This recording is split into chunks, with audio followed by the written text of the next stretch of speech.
of things that are not intuitive to them or obvious is always a benefit.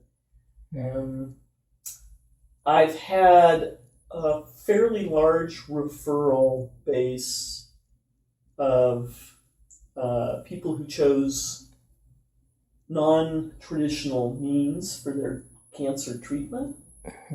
And so I think anytime you start to become associated in a society or an environment as somebody who is very comfortable seeing people who are not all following standard medical treatment, and I would be more than happy to explain to them this is not the standard of care.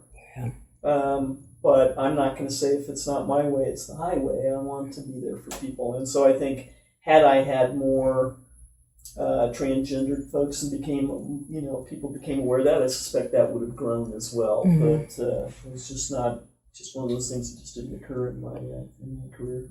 Did your approach for treatment of Jacob change once you found out that he was transgender? Nope, not one bit.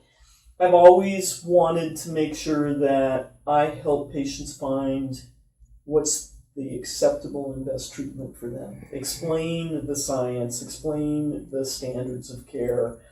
But I'm a big believer that it's ultimately that patient's choice and decision. So I have people who I didn't think were a great lumpectomy or breast conservation candidate, but that's what was most important to them. And so we would work our way through that. I had patients who opted for mastectomy that quite honestly were excellent breast conservation candidates. But that's not what they wanted, and that's not what they were going to be comfortable with. And it doesn't do me any good to say to somebody, you don't need to be that aggressive if they're going to worry about that. So the same is true with Jacob. It's you need to find what's going to make you happy and comfortable. If I can help facilitate that, then I'm doing what I'm supposed to be doing. His case was very complicated. We watched him die a couple of times. You're obviously very skilled at what you do, and you've been doing this for a long time. And hindsight is everything. Is there something looking back now that you would have told him to do differently? Complicated question, I know. Hindsight's always 20/20. I think the original surgeon who did his first surgery did what would any of us would have done. I would not second guess that and say, I would have done a better job and he never would have had his mediastinal recurrence. I think that was kind of the nature of the beast with your particular disease. And I've had patients who I've done the exact same thing for and unfortunately have gotten a similar type of local recurrence. And I think part of that is the individual person's tumor, whether or not they're compliant with or take the medications that we hope will decrease the recurrence of what I sometimes refer to as the weeds, and whether or not radiation therapy is beneficial or not in some of the circumstances. And we're constantly learning, and the standards change. I think what's a testament to Jacob's strength is the fact that he came through that later surgery. And I had the easy part. The magicians there were Dr. Cross and Dr. Herman. These guys reconstructing your chest was amazing. Bionic man. Yeah. So, I've learned a long time ago that you learn from everybody's experience, but not a big believer in second guessing other people. Second guess myself all the time, but I'm not a big believer in second guessing others. Wow. Jacob, do you have more questions, my friend? I don't know. Did we hit them all? I think not specifically word for word on everyone, but okay. Pretty much the majority of them. There. I'm just doing an edit. An edit. Pause. I feel like that's really like everything.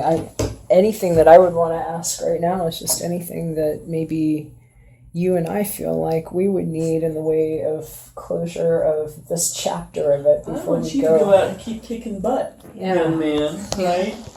Take no prisoners. Do not let this disease get the best of you, and you have done an amazing job in that. Your attitude's incredible, and I am a big believer that attitude is a big part of it. It's that part of the equation that is incredibly meaningful, but we do not know how to measure it, other than there are those of us who believe it exists and other people who poo-poo that stuff. But I think there are too many things in life that are not explainable, that make you realize that there are forces that we can't explain, but are definitely there. And so get them all on your side. Yeah. Yeah. Thank you for that. I sure will. I'm planning on taking this and hopefully using it as a piece to help other people realize that even when you're stage 4 and you can see wonderful doctors like this that tell you we'll do our best, and like Muazzam said, we'll help you make it another 2 to 5 years, and here I am 2.5 years later with NED, no evidence of disease. Looking great. That it's important to just trust the people that you're working with and be your own advocate. And be your own advocate is huge, and recognize that if we weren't constantly pushing the envelopes, then we'd still be doing things that we were doing 200 years ago, right? Yeah. Things change, and people help us recognize where we can push those envelopes by being a part of their own solution. Yeah. So, yeah, I always worry. I don't worry about the patients who have bad disease but great personalities, right? Because ultimately, it's all going to be okay. We can't all predict what it's going to be, but those people who have great attitudes are going to make the absolute best out of every day they have, regardless of whether or not it's 2 days or 20,000 days, right? The patients I worry about are the ones that come in who feel like it's all doomed, and how could this have happened to them? And nobody deserves this disease. Right.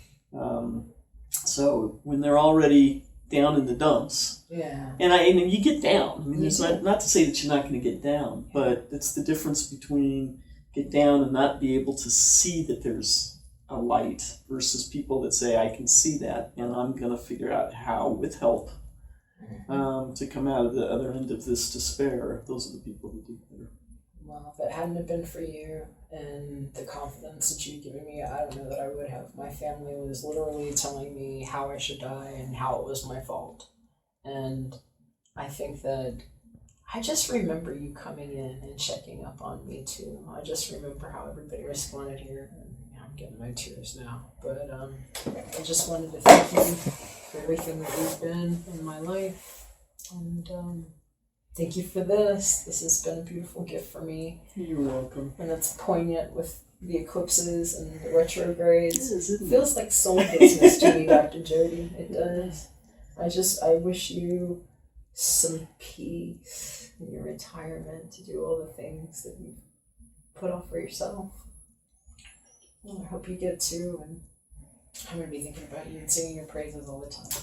Thank you very much for the bracelet. It's beautiful. It's a constant reminder of your individuality and your love of life. And I am thrilled that I happen to be a part of helping you find your way to get there so that you can smile like that more and more all the time. Thank you. All right, that's all I got. Okay, last question. Yep. Yeah. Okay, I got two questions. Oh, I got two questions. One, what's next? What's next? Yeah. Whew, I'm not exactly sure. I'm going to do a little sailing and spend more time in the mountains and do some traveling, more time with friends and family. Looking forward to sunrises and sunsets besides being behind the dashboard of the car, coming to or from a hospital, or working on paperwork and stuff like that. So definitely doing some more traveling. I'm going to read a whole lot of books that I've neglected. Going to work a little bit on some of the hobbies. I love to draw and things like that. I'm going to see if I can't become a little bit more proficient than just being a doodler. And maybe a little wood carving, and we'll see. probably get mouthy about something in the future about policy, and I'll give that one a little bit of a break for a short period. Yeah. And this guy, of course, this is the last thing now. This guy is dragging me to Ecuador here in the next couple of years, and will you come visit us in Ecuador? You bet. Because you have to do that. Yeah, whereabouts in Ecuador? I'm not sure. We're not there yet. I met some brokers that I would like to go visit because when I pull some of what I've been building in my cryptocurrency investments, that is about to extricate me from the massive BS that tried to collapse on my head before. I'm going to buy some hectares there. Nice. I'm looking for something where I can start a sustainable place to live and go practice some healing arts that I've learned over the past 15 years as I've been helping myself escape death. There you go. I've been to Quito, Ecuador. It's a fascinating city. It's been about 20 years. But it snakes through the valley there, right? People drive like maniacs on the roads. It's our place. They are such joy, and they're just, wonderful. And Ecuador, as you know, is very diverse place, right? About the size of the state of Colorado, but it's got every environment. Yeah. I'm going to be mining silver. Excellent. Yeah. We'll have to stay in touch on that. Yes, we will stay in touch. Yeah. And you guys want one last hug on I camera? would love a huge hug. And if I can preserve it in time. Right. Thank you so much. You're so welcome. I love you. I love you too. You've been great. An inspiration in lots of ways. Oh.